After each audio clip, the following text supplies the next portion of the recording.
Assalamualaikum warahmatullahi wabarakatuh. Jumpa lagi dengan saya Tama dalam Ada Apa Gerangan. Bagaimana kabar kalian? Semoga selalu diberikan kesehatan dan juga rezeki yang cukup. Kali ini kita dalam segmen Cerita Nena Bobo, di mana saya akan membacakan cerita untuk menemani waktu sebelum tidur kalian. Kali ini ada cerita pengalaman nyata dari Reza ketika dicintai jin dari alas roban, dan dia sempat mati suri saat diajak jalan-jalan ke istana gaibnya. Bagaimana cerita lengkapnya? Letakkan gadget kalian, pejamkan mata, ceritanya mulai dari sini.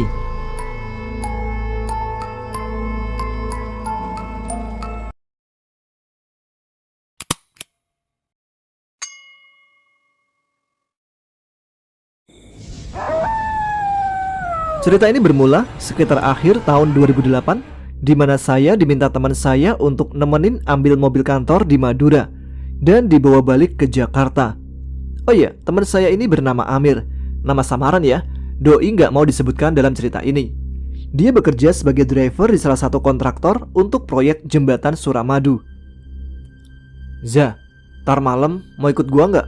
tanya Amir. "Kemana, Mir?" Saya balik tanya. "Ke Madura, ngambil mobil kantor gua, disuruh bawa balik ke Jakarta," jawab Amir. "Berapa hari ya kira-kira?" "Paling 3-4 harian. Jalan santai aja kita. Syukur-syukur bisa lebih cepet," jawab Amir. "Oke deh, tapi ongkosnya lu yang tanggung ya." "Siap lah." Akhirnya saya pun menyanggupi. Sehabis maghrib kami jalan ke stasiun kota, naik kereta sampai ke Surabaya.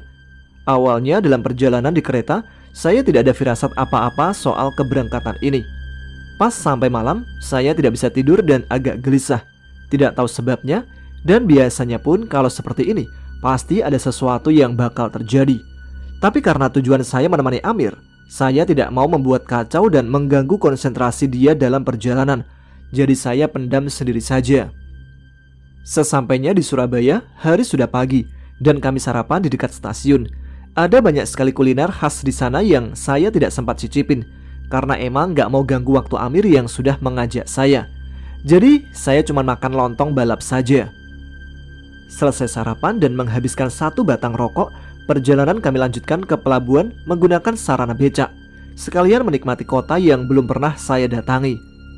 Setelah sampai di pelabuhan, teman saya langsung pesan 2 tiket menuju ke Madura. Ketika kapal yang kami naiki sampai di Madura, Amir melambai pada seseorang yang dugaan saya itu adalah salah satu teman kerjanya. Dan benar saja, ternyata dia sudah menunggu untuk menjemput kami ke lokasi mobil berada. Lokasi tersebut agak berdekatan dengan pantai, dan saya bisa melihat proses pembangunan jembatan Suramadu sedang dikerjakan. Di lokasi yang mirip bedeng dengan bangunan triplek itu, saya disuguhkan kopi dan cemilan-cemilan untuk sedikit bersantai. Akhirnya, setelah agak segar, Amir mengajak saya untuk pulang. Mobil pun melaju dengan agak santai. Setelah menyeberangi laut, akhirnya sampai juga ke Surabaya. Di Surabaya kami membeli perbekalan seperti rokok, minuman, dan makanan-makanan ringan. Sekitar pukul 6 sore, kami memasuki kawasan alas roban. Karena saya tidak paham jalan, Amir memberikan arahan kepada saya. "Za, nanti kalau lihat sesuatu atau ada sesuatu yang tiba-tiba nyebrang, jangan bikin panik ya." Saya agak kurang paham maksudnya. "Maksudnya, Mir?" "Kita mau masuk alas roban. Katanya sih tempat ini agak beda." Dari kata-kata dia, saya sudah paham maksudnya apa. Karena dia fokus membawa mobil, jadi mungkin dia mau konsentrasi dan tidak mau dibuat panik oleh saya. "Oke, Mir," jawab saya. Setelah melalui alas roban agak lama, sampai pada tikungan di mana saya tidak bisa melupakan sampai sekarang. Ada satu tikungan ke kiri, di mana pas wajah saya melihat pemandangan ke kiri, tiba-tiba saya melihat makhluk yang tingginya sekitar 3 meter lebih berwarna hijau, sambil mengangkat tangannya seolah-olah mau menerkam saya. Saya agak panik karena baru seumur-umur melihat yang begituan, dengan begitu jelas dan dekat. Tadinya saya mau berteriak, tapi ketika melihat wajah Amir fokus membawa mobil dan ingat kata-kata dia, akhirnya saya pun mengurungkan niat saya. "Kenapa muka lu, Za?" tanya Amir. "Oh, gak apa-apa kok bro, slow aja, haha." Saya mencoba menutupinya, walaupun saya berpikir Amir pasti sudah tahu dari melihat ekspresi muka saya. "Zikiran aja yang banyak, tar ada tempat ramai kita istirahat sebentar," kata Amir menenangkan. "Oke Mir," sahut saya. Sesampainya di tempat ramai, Amir parkir mobil di salah satu minimarket. Dia kembali membeli rokok untuk stok dan persediaan minuman karena stok sudah habis. Dan saya belum bercerita apa-apa ke dia karena takut mengganggu konsentrasinya. Akhirnya, setelah agak lama, kami pun melanjutkan perjalanan ke Jakarta. Singkat cerita, kami sampai di daerah Tegal. Tepatnya saya lupa daerah mana. Terlihat Amir mulai agak lelah dan memutuskan untuk istirahat. Tapi karena sudah malam dan kondisi sepi, kami hanya menemukan pom bensin tua yang nampaknya sudah tidak terpakai. "Kita istirahat di sini ya," kata Amir. "Hah? Wah, gila nih orang. Perasaan saya mulai gak karuan nih. Karena dia yang membawa mobil, akhirnya saya pun menurut aja. Oh iya, sekedar informasi. Waktu itu saya belum bisa membawa mobil, jadi sepanjang perjalanan Amirlah yang menyetir. Ketika mobil dimatikan, si Amir langsung pulas tertidur, dan saya pun berusaha untuk memejamkan mata. Namun antara setengah sadar, saya melihat ada tangan yang masuk ke sela-sela kaca jendela mobil yang saya buka. Saya langsung kaget dan otomatis membangunkan Amir. "Kenapa sih lu?" kata Amir. Gak apa-apa kok," jawab saya takut membuatnya panik. "Ada-ada aja lu," kata Amir lagi sambil melanjutkan tidur. Saya berusaha meyakinkan diri kalau itu halusinasi saja dan berusaha kembali tidur. Dalam mimpi, saya melihat seorang anak gadis usia 10 tahunan dengan rambut poni lurus dan memakai baju putih sedang menyeberang di pom bensin yang saya tidurin ini. Dia menggandeng entah adiknya atau bukan, sekitar anak umur 3 tahun, berkepala botak dan hanya memakai pampers aja. Dalam mimpi tersebut, mobil saya mau keluar dari pom bensin dan mereka menyeberang sambil matanya melotot ke arah saya. Saya pun berteriak dalam mimpi untuk menabrak itu anak berdua. "Tabrak aja Mir, itu setan!" teriak saya pada Amir dalam mimpi. Mata kedua anak itu terus melotot ke arah saya dan membuat saya terbangun. Gak pakai mikir panjang, akhirnya saya pun membangunkan Amir. "Bangun Mir, Mir, ini tempat gak aman," kata saya gak peduli dia mau marah atau gimana. Amir pun kaget dan langsung menyalakan mobilnya. Kami pun melanjutkan perjalanan balik ke Jakarta. Mobil masih melaju dengan santai melanjutkan perjalanan ke Jakarta. Sementara rokok dan minuman hampir habis dan mata pun masih agak mengantuk. Akhirnya kami memutuskan untuk cari warung buat ngopi-ngopi dan beli perbekalan. Sesampainya di warung tempat istirahat, terlihat pengunjung agak ramai. Ada bis juga yang terparkir di depan warung tersebut dan beberapa sepeda motor plat B yang terparkir depan musola di samping warung. Saya langsung cari toilet buat cuci muka dan buang air kecil. Sementara Amir pergi ke warung membeli perbekalan untuk di jalan nanti. Setelah selesai, saya langsung menyampiri Amir yang lagi asik ngopi di bangku depan warung. "Kunci mobil mana Mir?" kata saya. "Mau ngapain lu?" jawab Amir. "Mau rebahan di mobil." "Kagak ngopi lu?" tanya Amir. "Enggak lah, paling ngerokok aja di mobil." Amir pun memberikan kunci mobilnya kepada saya. Setelah membuka sedikit kaca jendela mobil, saya menyalakan sebatang rokok sambil memundurkan jok mobil sedikit biar bisa lempengin kaki. Posisi duduk saya di bangku sopir sebelah kanan karena takut kalau saya kepulsan dan mobil tidak terkunci, ntar dibawa kabur maling lagi. Dari jauh, Amir nampak mengangkat sebelah tangannya dan tersenyum kepada saya. Saya pun membalas sambil mengangkat tangan. Dalam hati saya berpikir, gak jelas amat si Amir, efek lelah kali. Setelah beberapa lama di warung itu, Amir berjalan kembali ke mobil, di mana saya masih asik mendengarkan lagu Iwan Fals. "Cewek tadi mana?" kata Amir. "Cewek yang mana?" tanya saya bingung. "Ya elah, gua tahu komuk lu, jangan bohong dah," kata Amir. "Lah, dari tadi gua sendiri gentong," saut saya. Si Amir emang punya badan agak besar, jadi agak sering saya memanggilnya dengan enggak-enggak kalau lagi bercanda. "Demi apa lu?" tanya Amir meyakinkan. "Demi Allah dah, ngapain sih lu datang-datang nanyain cewek?" tanya saya. Amir mulai pucat. "Demi Tuhan, gua ngelihat cewek duduk di sini," sambil menunjuk bangku mobil depan sebelah kiri. "Makanya gua ngangkat tangan gua ke dia," kata Amir. "Oh, berarti dia tadi bukan senyumin gua. Wah, mulai lagi nih. Ya udahlah, bismillah aja. Kita lanjut jalan, baca-baca doa aja di jalan biar nggak ada kejadian apa-apa," lanjut Amir. Saya masih sedikit gak percaya dengan apa yang diceritakan oleh Amir. Tapi mengingat dia orang yang dituakan di tongkrongan, dan setahu saya doi ini orangnya polos, jadi gak mungkin juga dia berbohong. Tapi ya sudahlah, kami pun kembali melanjutkan perjalanan. Saya terus melafalkan doa-doa agar tidak terjadi apa-apa di perjalanan. Akhirnya kami sampai di gang depan rumah kami. Rumah Amir cuma berjarak sekitar 30 meteran dari rumah saya, dan mobil pun diparkir di lapangan seberang gang. Kami langsung mampir di warkop langganan kami dan memesan es untuk menyegarkan tenggorokan. Belum ada yang berani cerita soal pengalaman di perjalanan tadi. "Besok aja lah kita ngobrolnya, gue capek banget nih," kata Amir. "Iya, gue juga udah lelah nih," sahut saya. Amir pun memberikan uang kepada saya sekitar 600 ribu. "Nih, sisa duit jalan dari kantor," kata Amir.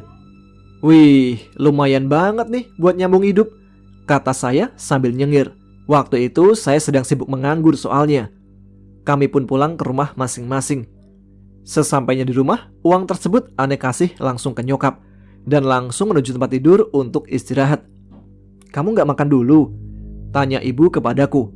"Enggak mah, udah tadi di jalan. Lelah banget nih, mau istirahat," sahutku. "Oh ya udah, nanti kalau lapar mama udah masak, kamu ambil aja ya. Mama mau ke rumah Cici dulu," kata nyokap.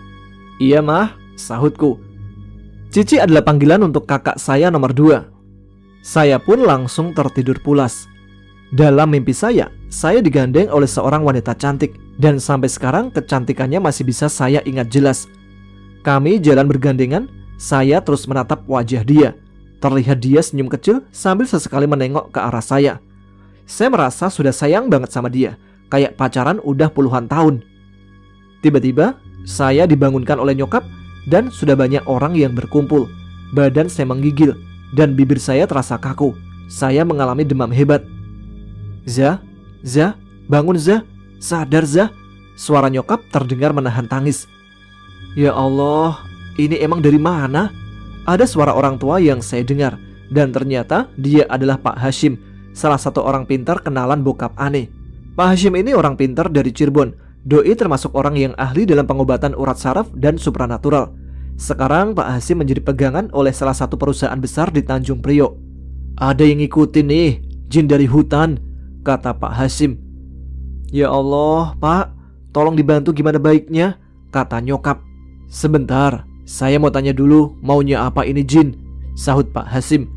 Pak Hashim pun melakukan ritual. Dia menaruh gelas berisi air putih di atas kepalanya.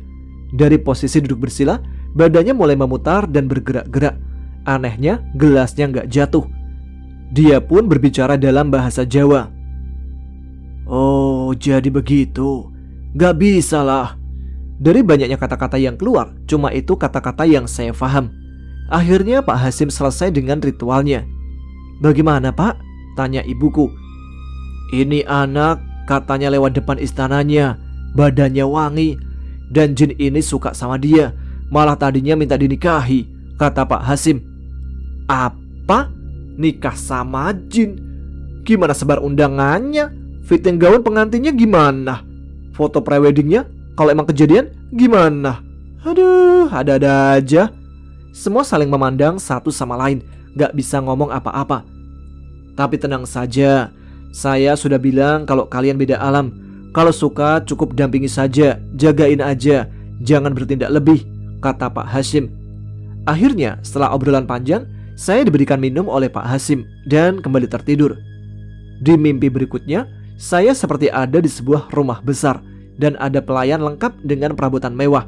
Saya berjalan sambil dipegangi wanita yang ada di mimpi saya yang pertama. Ada seorang ibu yang berumur sekitar 50 tahunan dan saya tanpa sadar memanggil dia Mama. Seingat saya dalam mimpi, itu saya berjalan dan melewati dia yang sedang berdiri. Sambil menganggukkan kepala, saya menyapanya, "Mah?" Dan dia tersenyum membalas sapaan saya. Padahal gak kenal siapa nih ibu-ibu. Di hari kedua, rumah saya kedatangan tamu. Keluarga saya adalah keluarga besar. Jadi kalau ada anggota keluarga yang sakit, maka saudara pasti pada datang untuk menjenguk. Kondisi saya masih terbaring di tempat tidur. Dan tahu-tahu salah satu adik nyokap nyamperin sambil memegang sebelah tangan saya. Setelah beberapa lama memejamkan mata, dia akhirnya bicara. "Kamu jangan gegabah ya Zah, ada jin yang lagi deketin kamu terus. Dari awal masuk, Encing udah punya perasaan gak enak, kata encing saya. Encing tahu dari mamah ya? Tanya saya. Enggak, belum. Encing belum ngobrol sama mamah. Emang mama udah tahu? Tanya dia. Saya diem gak menjawab karena bingung campur dengan kondisi badan yang kurang fit. Kok bisa sama ya antara omongan dia sama Pak Hasim? Pikir saya. Saya terus dimimpiin sama nih cewek. Dan di mimpi ketiga ini, saya seperti komunikasi sama ini cewek. Saya seperti ada di sebuah taman yang depannya hutan lebat. Kami duduk berdua di bangku taman tersebut. Kamu harus percaya kalau saya ada, dan saya selalu ada di dekat kamu, kata dia. Saya akan buka dialog dengan kamu di saat kamu mau, dan agar kamu yakin dengan keberadaan saya, lanjutnya lagi. Badan kamu demam karena belum terbiasa dekat dengan saya. Besok kamu akan sembuh dan normal lagi. Dia menutup pembicaraan dan saya pun terbangun. Setelah melewati demam hebat selama 3 hari, akhirnya saya sembuh total. Persis seperti yang cewek itu bilang dalam mimpi saya semalam. Entah kebetulan atau apa, saya masih belum yakin tentang semuanya. Pagi itu, seperti pagi-pagi yang sudah saya jalankan sebelumnya, sebagai pejabat pengangguran Jakarta Barat, saya seduh kopi, ngerokok, dan duduk sambil nonton TV. Nyokap saya adalah seorang ibu rumah tangga biasa yang sangat peduli dengan anak-anaknya. Setelah memberikan gorengan sebagai pendamping kopi, nyokap mulai membuka obrolan. Kamu udah sembuh, Za? Tanya nyokap. Sudah mah, alhamdulillah sehat banget malah, jawabku. Kalau iseng ke bengkel papa aja, bantu-bantuin di sana, kata mama. Oh, ya udah, nanti ya mah. Aku selesaiin ini kopi dulu, jawabku. Bapak memang punya usaha servis alat-alat kantor seperti komputer, mesin absen, penghancur kertas, dan lain-lain. Dan kebanyakan karyawan di sana abang-abangku. Setelah saya menghabiskan kopi dan beberapa batang rokok, saya pun bersiap menuju toko bapak di daerah Kalideres, Jakarta Barat. Dari posisi rumah saya di Kembangan, perjalanan kira-kira menempuh jarak 30-40 menit jalan santai menuju ke lokasi toko. Sebelum berangkat, saya berpamitan dulu kepada ibu dan menghidupkan rokok sebagai teman perjalanan. Biasanya, saya selalu lewat rute kampung, yaitu jalan alternatif untuk menghindari jalan raya, karena memang belum punya SIM. Tapi kali ini, saya berniat mau melewati jalan raya saja, agar bisa memangkas waktu lebih cepat. Setelah sampai di jalan raya, tiba-tiba saya mendengar suara. Jangan lewat situ, ada razia banyak polisi. Saya pun celengak-celinguk sambil mikir, siapa nih yang ngomong barusan? Memang di daerah jembatan gantung sering ada razia, tapi masa iya pagi-pagi gini? Pikir saya waktu itu. Namun untuk jaga-jaga, akhirnya sebelum jembatan, saya mencoba berhenti dan belok sedikit ke kiri, di mana saya bisa memantau lokasi seberang jembatan yang sering ada razia tersebut. Dan benar aja, ada razia besar-besaran di sana. Waduh, akhirnya saya lanjut belok ke kiri dan masuk ke jalan alternatif. Di perjalanan saya masih bingung siapa yang berbicara jelas banget tadi. Dengan kecepatan dan tiupan angin mustahil, ada suara tanpa teriak yang bisa terdengar jelas, apalagi saya memakai helm. Tiba-tiba suara itu terdengar lagi. Jangan bingung, saya sudah bilang akan buka dialog antara saya dan kamu kan? Sekarang kapanpun kita bisa ngobrol bebas. Suara itu jelas banget di telingaku. Sampai-sampai saya berhentiin motor ini. Apa ini yang ada di mimpi saya? Dan benar, kamu dari alas roban. Saya mencoba berbicara sepelan mungkin agar suaraku cukup untuk saya dengar sendiri. Takut dibilang gila tentunya. Iya benar, dan saya adalah salah satu yang terkuat di sana. Lanjutnya. Pikir saya ini adalah halusinasi atau apalah. Karena saya pernah melihat berita bahwa banyak yang sering mendapatkan bisikan-bisikan yang berakibat bunuh diri dan lain-lain. Jadi perbincangan saya cukupkan dan lanjut jalan lagi. Sesampainya di toko bapak, di sana cuma ada abang saya yang nomor 5. Oh iya, saya ini 6 bersaudara dan saya anak terakhir. Jadi saya sama abang saya ini lebih akrab dibandingkan sama abang-abang yang lain. Pada kemana bang? Tanyaku. Pada keluar, ada kerjaan di luar. Lu udah sembuh? Sahut abang. Sudah bang, sahutku. Kata Pak Hasim, lu didemenin jin ya? Tanya abangku. Iya, barusan juga gue ngalamin kejadian aneh lagi, sahutku. Dan saya pun mulai menceritakan semuanya kepada abang soal kejadian pagi ini. Wih, enak dong. Coba Za, minta datengin orang. Pelanggan maksudnya.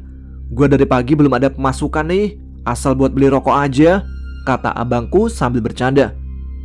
Coba ntar gua tanya, bisa nggak? Sahutku. Lalu saya kembali fokus dan bicara sepelan mungkin agar tidak terlalu mencolok. Maaf, abang saya dan saya butuh pembuktian.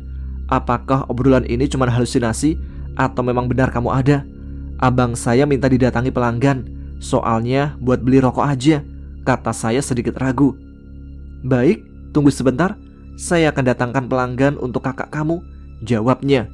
Lalu saya sampaikan kepada abang jawaban tentangnya, dan abang saya tertawa sambil bilang, ya udah kita lihat aja. Dan selang beberapa menit, mungkin sekitar 10-15 menit, tiba-tiba ada motor yang parkir dan tampak buru-buru sekali. Pak, maaf, saya ada mesin absen, ini rusak tapi nggak tahu kenapa. Bisa dibuat tanda terima dulu nggak? Soalnya saya buru-buru. Ini saya kasih DP dulu aja 200.000. Nanti telepon aja rusaknya apa ya, dan biayanya berapa. Lalu abang langsung membuat tanda terima. Dan setelah dikasih ke si bapak, bapak itu langsung cabut. Wih, hebat bener Zah.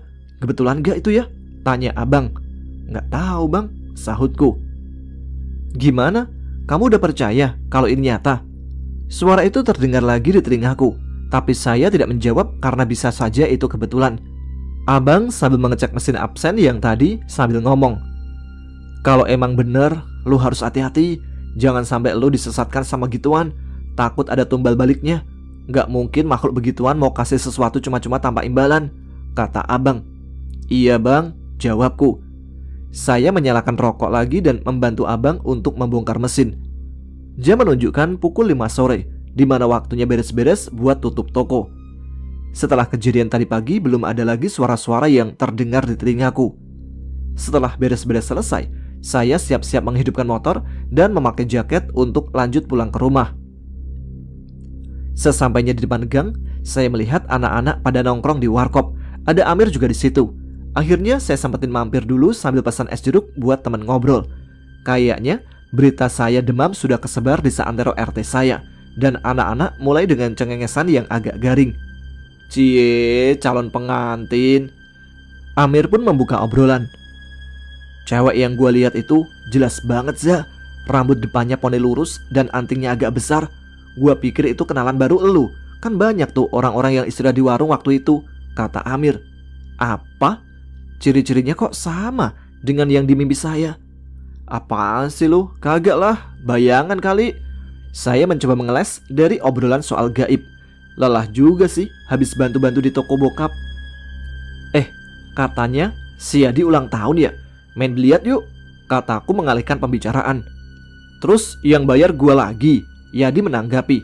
Ya elu lah, masa mamang warkop, kataku. 2 jam aja ya, kata Yadi. Oke, tar sisanya biar gua yang bayar. Ajak aja anak-anak sewa 2 meja, kataku. Ya udah, tar habis sisa ya, Amir menambahkan obrolan. Setelah sepakat, saya langsung bayar es jeruk dan balik cabut ke rumah. Saya tengok jam, sudah pukul 7:30 malam. Dan ternyata hujan turun deras sekali. Batal deh rencana main biliarnya. Kalau memang penting, saya bisa memindahkan hujan buat kamu. Suara wanita itu terdengar lagi. Karena ditawari hal yang membantu, saya tanggepin pembicaraan kali ini. Hujan itu dari Allah. Emang kamu bisa merubah kehendak Tuhan? Tanyaku. Bukan merubah kehendak Tuhan, tapi memindahkan hujan dengan cara meniupkan angin ke arah yang saya mau, jawab dia. Ya udah, kalau bisa coba aja buktiin, kataku. Sebentar ya, lanjut dia. Dan bener saja dong, hujan langsung berhenti. Setelah hujan berhenti, saya langsung ke rumah sepupu saya yang juga teman nongkrong, namanya Parman. Kepada Parman, saya berceritakan semuanya. Dan Parman ingin membuktikan langsung. Coba Zah, nanti gua mau lihat pembuktiannya, kata Parman. Oke dah. Setelah anak-anak pada ngumpul, kami langsung ke TKP. Kebetulan lokasi main biliarnya gak jauh dari tempatku, sekitar 15 menit naik motor. Sesampainya di dalam, kami langsung buat turnamen kecil di mana 1 lawan 1, yang kalah ganti dan harus mengolongi meja biliar. Di situ saya dapat ide untuk membuktikan dia kepada Parman. "Man, sini deh," kataku sambil bergeser posisi menjauh dari anak-anak. "Kenapa, Zah?" kata Parman. "Lo mau pembuktian kan?" kataku. "Gini, si Abi kan gak bisa main biliar. Gua bisa buat si Abi menang turnamen ini," lanjutku. "Ya udah, coba Zah, gua mau lihat," kata Parman antusias. "Sebentar." Lalu saya mencoba meminta dia untuk membantu Abi menang turnamen ini dan membuat semua lawan-lawannya kalah. "Oke, akan saya buktikan kalau saya ini nyata dan bisa membantu kamu," kata dia mengiyakan. Akhirnya permainan pun dimulai. Dan anehnya setiap lawan yang ketemu Abi pasti kalah, termasuk saya. Sampai ke babak final di mana Abi harus bertemu dengan Dedi. Dedi adalah salah satu yang jago dan sering ikut turnamen biliar tingkat pemula. Saya agak ragu sih, apa bisa si Abi yang pegang stick aja nggak bener bisa mengalahkan Dedi? Dan benar saja, semua bola 1-8 habis dibabat oleh Dedi. Oh iya, permainan yang kami mainkan adalah bola 9. Jadi kalau bisa masukin bola 9 ke lubang, dialah pemenangnya. Dan ketika Dedi akan eksekusi bola 9 yang sudah ada di pinggir lubang, tiba-tiba bola putih Dedi pun ikut masuk. Dan akhirnya kembali Abi yang menang. Parman lalu mendekat. "Gila ya, bisa gitu," kata Parman. "Gak tahu gue juga." Dan sekali lagi, dia telah membuktikan eksistensinya. "Saya telah membuktikan ke kamu kalau saya ada dan nyata. Apa kamu akan siap menikah dengan saya?" Suara itu datang di tengah permainan biliar yang masih berlangsung. Aduh, lama-lama bisa gila gue. Gimana kalau benar kata abangku? Gak mungkin makhluk begituan mau kasih sesuatu cuma-cuma tanpa imbalan. Gimana kalau nantinya saya mau nikah? Apa yang bakal terjadi sama calon istri saya? Dan banyak sekali pertanyaan-pertanyaan yang bikin saya pusing. Hari-hari berikutnya berjalan dengan normal seperti biasa. Hanya saja setelah saya diikuti oleh makhluk itu, saya lebih banyak terbantu baik dari yang saya minta ataupun tidak. Dan percakapan pun lebih sering karena saya sudah terbiasa dengan kehadirannya di sisi saya. Dan karena beberapa teman dan tetangga tahu soal kejadian ini, maka kadang kalau ada masalah seputar gaib di sana saya dipanggil untuk memberi bantuan. Misalnya pada malam 17-an, di mana para remaja begadang untuk pasang-pasang bendera dan panggung untuk lomba. Ada salah satu warga yang kesurupan. Doi nangis-nangis dan tertawa seperti kuntilanak. Kadang-kadang membanting-banting badannya juga ke tanah. Saya yang kebetulan ada di TKP disuruh untuk membantu mengusir kuntilanaknya. Aduh. Zah, udah jangan bengong aja. Ajak ngobrol tuh, maunya apa? Kata Parman. Lah, ngapa gua sih? Panggil aja Pak RT atau Ustadz Somad, sahut saya malas. Pak RT, emang mau bikin surat pindah tuh Kunti? Udah, sebisa lu aja lah. Parman agak memaksa. Ada-ada aja nih. Di samping saya malas, saya juga nggak tahu harus bagaimana. Saya kan bukan dukun yang punya ritual-ritual seperti halnya Pak Hashim misalnya. Akhirnya, saya deketin tuh orang yang sedang dipegangi oleh warga lain. Ketika saya mau buka obrolan, tahu-tahu dia sudah buka omongan duluan. Gak usah khawatir, dalam dunia kami, dia cuman babu atau jin kelas rendah. Mau saya bakar atau gimana? Kata dia. Gak usah lah, suruh pergi aja. Tapi keluarnya nunggu aba-aba dari saya ya, biar kelihatan dramatis gitu, sahutku. Mau pamer ya? Ya sudah, terserah saja, kata dia. Akhirnya saya pura-pura menjemin mata. Terus mulut komat kamit gak jelas. Dan seperti di acara-acara penampakan, saya pura-pura usap wajahnya dari bawah sampai ke ubun-ubun yang kesurupan. Nah, pas sampai di atas ubun-ubunnya, saya sedikit teriak, "Keluar lu!" Lalu yang kesurupan tadi terlihat lemas dan sedikit menangis. Wah, hebat juga nih akting gua. Padahal tanpa digituin juga udah bisa diusir dari tadi. Menurut pengakuan yang kesurupan tadi, dia melihat ada wanita yang duduk di atas panggung sambil goyang-goyangin kaki. Lama-lama dilihat dan tahu-tahu doi sudah gak sadar. Karena saking seringnya saya berdialog sama dia, bahkan sudah seperti teman ngobrol aja. Bahkan di saat bapak saya meninggal, dia mencoba menghiburku. Ayah kamu sudah bahagia banget di sana. Ketika manusia meninggal, jasadnya akan membusuk di tanah, namun ruhnya tetap ada. Dan mereka punya kehidupan juga di alam sana, sama seperti kita hidup. Namun bedanya, si ruh itu tidak punya nafsu lagi. Dan di waktu-waktu yang memungkinkan, Dia bisa datang, baik lewat mimpi ataupun kehidupan nyata, kata dia. Nggak tahulah, saya anggap ini anugerah atau apa. Karena sekali lagi, saya ingat pesan abangku. Nggak mungkin makhluk begitu mau kasih sesuatu cuma-cuma tanpa imbalan. Pernah sewaktu-waktu saya lagi boncengin nyokap pakai motor, dan ada dua remaja yang geber-geber motor di sampingku. Saya sempat khilaf dan mengucap, "Kurang ajar, jatuhin tuh anak." Baik, tiba-tiba terdengar suaranya di telingaku. Dan langsung saja, gak ada angin, gak ada hujan, tuh anak jatuh ke samping kiri seperti ada yang mendorong dari sebelah kanan. Padahal kondisinya jalan lurus dan lancar. Waduh, kudu hati-hati nih mulut. Karena telah lama ngobrol, kami jadi seperti sudah saling kenal karakter dan sifat masing-masing. Saya tahu sifat dia agak pencemburu, karena pernah waktu di Mall Citraland, waktu saya lagi lihat-lihat sepatu di salah satu kios di mall tersebut, gak sengaja saya melihat cewek pakai celana yang pendeknya super sekali. Ya, namanya juga laki-laki. Saya liatin dia jalan sampai kepala saya mengikuti kemana arah tuh cewek jalan. Tahu-tahu tuh cewek jatuh dan semua belanjaannya jatuh berantakan. Waduh, jangan-jangan ulah si dia nih. Iya, masih untung cuma jatuh, gak mati tuh orang. Suara dia terdengar keras banget di telingaku. Wah, kacau nih. Saya gak menjawab dan pura-pura on aja waktu itu, sambil kembali milih-milih sepatu Adidas yang saya suka. Pada suatu malam, saya penasaran sama dia, baik namanya, dunianya, dan lain-lain. Karena setelah beberapa lama ngobrol, saya gak pernah sekalipun tanya siapa namanya. Nah, ketika saya sedang rebahan dan mau tidur, saya coba buka percakapan dengannya. "Maaf, kamu ada?" tanyaku pelan sekali. Takut ibuku di kamar sebelah mendengar. "Iya, kenapa?" kata dia. "Dunia kamu itu kayak gimana sih? Dunia jin? Nama kamu dan asal kamu? Apa seseram film-film di TV?" tanyaku.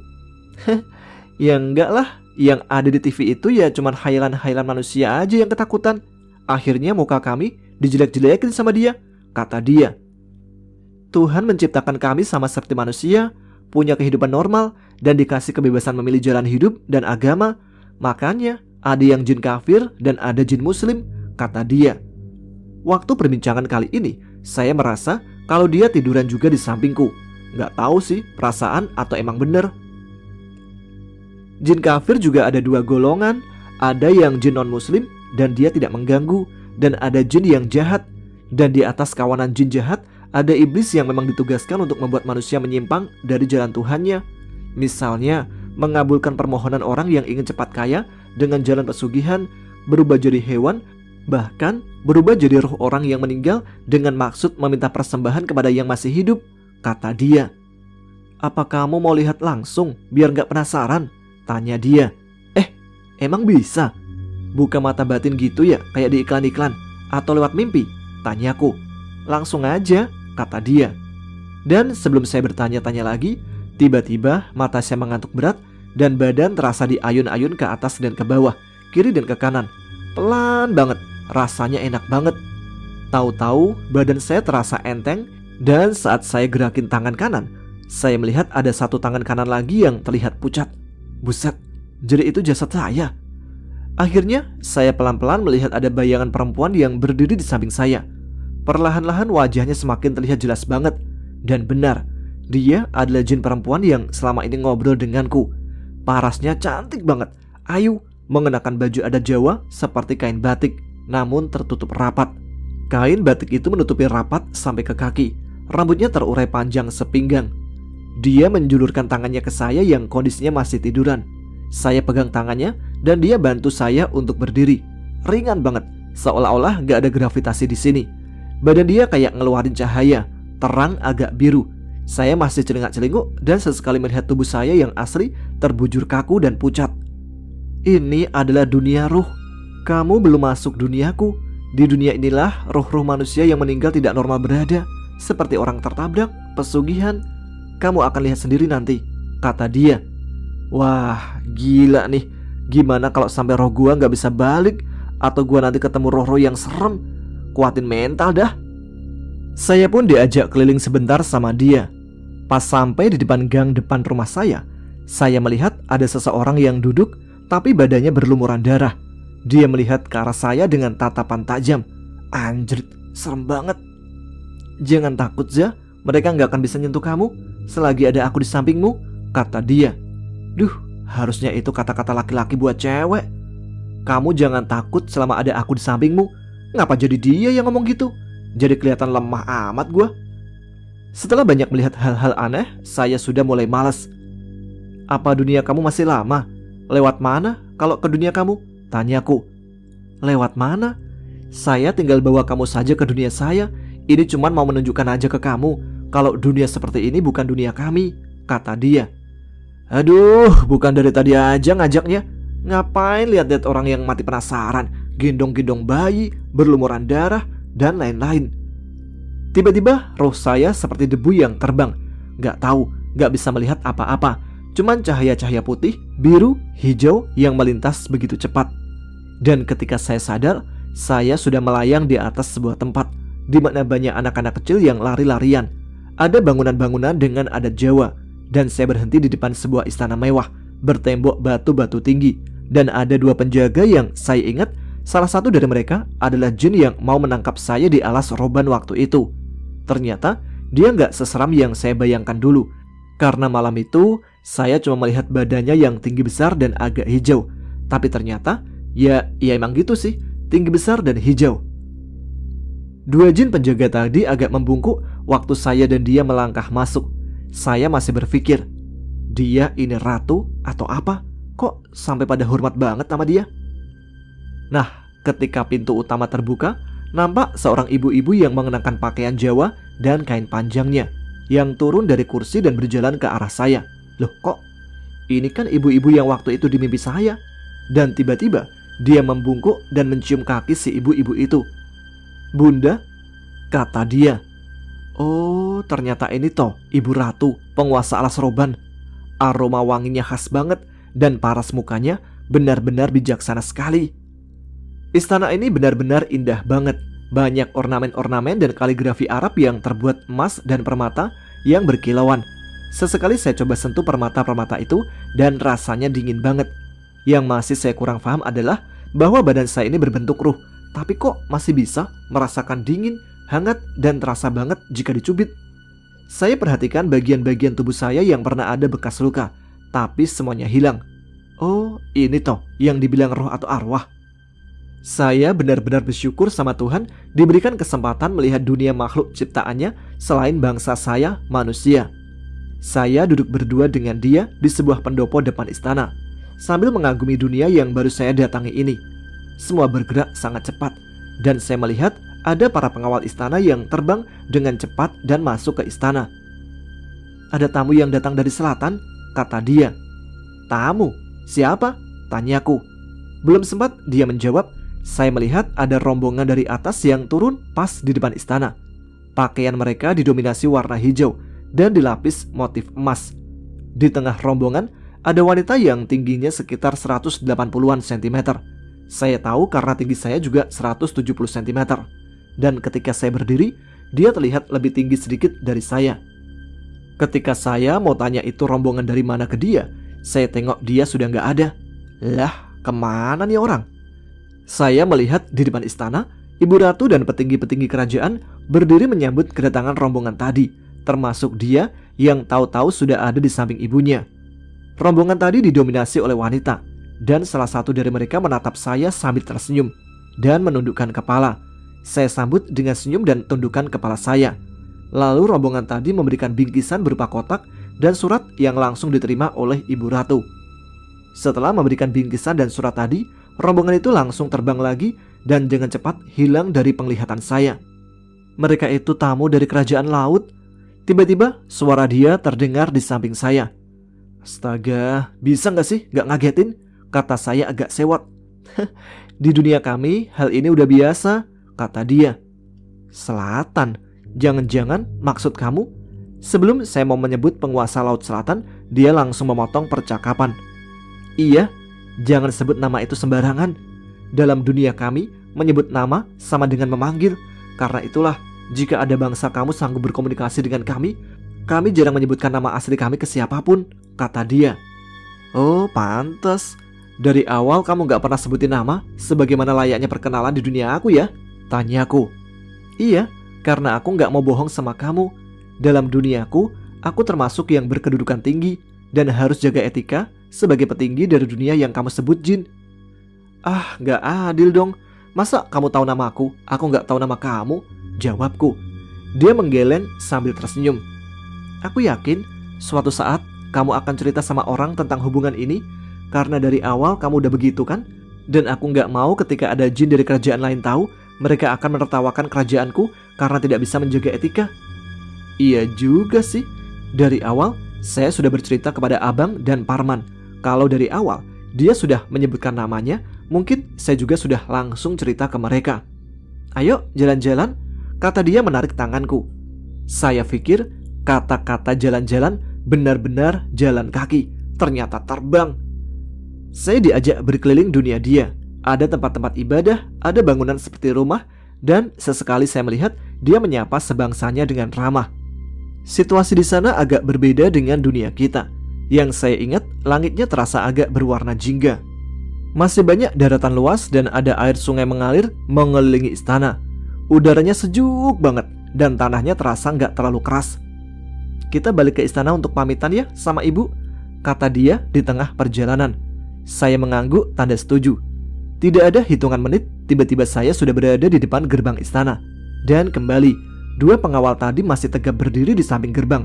Mereka membungkuk dan kami pun masuk untuk bertemu sang ratu. Kali ini, saya ikut membungkuk ketika dia membungkukkan badannya ke hadapan ratu. Tapi si ibu dengan cepat menahan gerakan saya dan membangunkan kembali badan saya. Nak, kita beda alam. Tidak boleh kamu manusia membungkuk pada bangsa kami. Dan kami pun begitu. Kita diciptakan untuk saling berdampingan, kata ibu itu. Bijaksana sekali beliau. Dan kamu, sambil menengok ke arah anak perempuannya, tidak sepantasnya kamu memiliki keinginan berlebih dengan bangsa manusia. Kamu harus bersikap besar. Kamu adalah anak ibu, harus jaga etika. Dari mata sang ratu terlihat jelas ada kekecewaan. Kamu harus ingat kata-kata ibu ya nak, lanjutnya lagi sambil mencium kening putrinya. Baik bu, kami pamit, kata dia. Dan kembali badanku terasa seperti debu yang ditiup angin, ringan banget. Dan tiba-tiba ruh saya sudah kembali ke raga. Saat saya membuka mata, saya mendengar ada orang yang sedang membaca Yasin.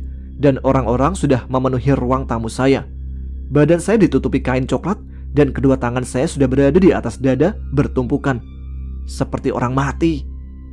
Semua orang kaget ketika saya sedikit membangunkan badan. Ada yang lari, ada yang bengong, tapi ibu langsung memeluk saya. Setelah kejadian itu, sudah hampir seminggu saya tidak mendengar lagi suara-suaranya. Sampai pada suatu kejadian di mana saya tabrakan dan stang motor saya pas mengenai pinggang saya. Pikir saya, kok dia nggak ngasih peringatan sih kalau bakal ada kejadian kayak gini? 2 hari setelah kejadian saya ditabrak. Akhirnya dia membuka percakapan kembali. Kamu tuh ceroboh, naik motor kencang-kencang, tidak hati-hati. Kamu harus bisa jaga diri dong. Terdengar suaranya seperti nahan tangis. Kamu kenapa sih lama nggak nongol, datang-datang marah-marah? Tanyaku. Aku sudah mikirin perkataan ibu soal hubungan kita yang beda alam, kata dia. Kok tiba-tiba saya jadi seperti patah hati ya? Padahal kan emang kudu begitu. Wah, udah tahu bakal gimana nih. Tapi kamu gak usah takut. Aku akan ada ketika kamu benar-benar membutuhkan. Aku akan selalu mengawasi kamu. Kamu pasti lebih bahagia dengan bangsa kamu sendiri, kata dia. Dan kali ini dia benar-benar terdengar nangis. Cinta kami bangsa jin bukan main-main. Kami jatuh cinta tidak mudah. Dan kami membenci juga karena sebab hubungan kita memang berakhir, tapi masa depan kita tidak pernah tahu, kata dia. Tiba-tiba dada saya terasa sesak, seperti ada yang peluk, dingin dan sangat terasa. Saya nggak tahu harus ngomong apa, tapi jika kamu sudah membuat keputusan, semoga itu yang terbaik, jawabku. Dan tidak terasa air mataku menetes. Lalu aroma harum tiba-tiba memenuhi isi ruangan kamarku, dan tidak terdengar lagi suaranya. Beberapa minggu telah berlalu, dan saya merasa sepi banget, seperti benar-benar diputusin cewek beneran. Sampai saat ini, Memang kadang kalau sedang ada masalah yang saya rasa sudah mentok, pasti ada kejadian yang membuat masalah itu tiba-tiba selesai. Kadang di luar logika banget. Ketika saya menikah misalnya, seperti ada bisikan samar-samar yang bilang, "Kamu sudah benar milih perempuan, anak-anak kamu bakal jadi orang-orang hebat nantinya." Dan pas mau acara akad nikah berlangsung, langit gelap banget dan hujan mulai turun rintik-rintik. Saat saya merasa acara bakal sedikit kacau karena takut rombongan besan dari keluarga saya kehujanan, tiba-tiba hujan terhenti dan langit kembali terang.